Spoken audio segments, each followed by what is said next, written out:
తన ఆఫీస్లో ఉన్నప్పుడు మెసేజ్ వచ్చింది, మీట్ అవ్వగలవా అని. సైడ్ 2 years తర్వాత తనని చూడబోతున్నాను. తనని ఎలా ఫేస్ చేయాలో, తను ఎలా ఫీల్ అవుతుందన్న యాంగ్జైటీలో చాలా హ్యాపీగా ఉందిరా. 6 members ఉన్నారు టీంలో ప్రజెంట్.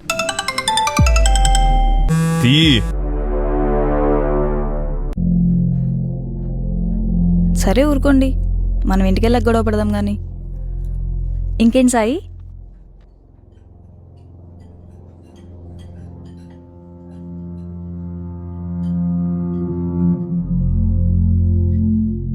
వెళ్ళిపోయాడా?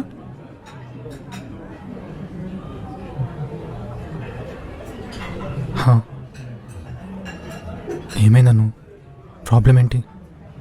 తెలీదు, ఎప్పుడూ ఇంతే బాగున్నట్టే ఉంటాడు.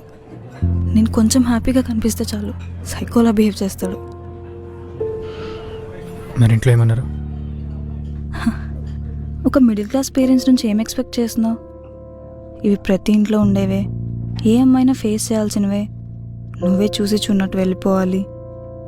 చెల్లికి కూడా మ్యాచెస్ చూస్తున్నాం, చెల్లి లైఫ్ని రిస్క్లో పెట్టద్దు అంటున్నారు. అంటే పిచ్చిదాన్ని అయిపోతాను అనిపిస్తుంది.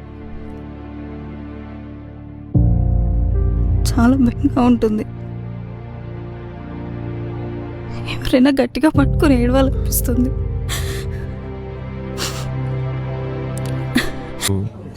వివేక్ గారు తెలుసా? అప్పుడు అర్థమైంది నాకు.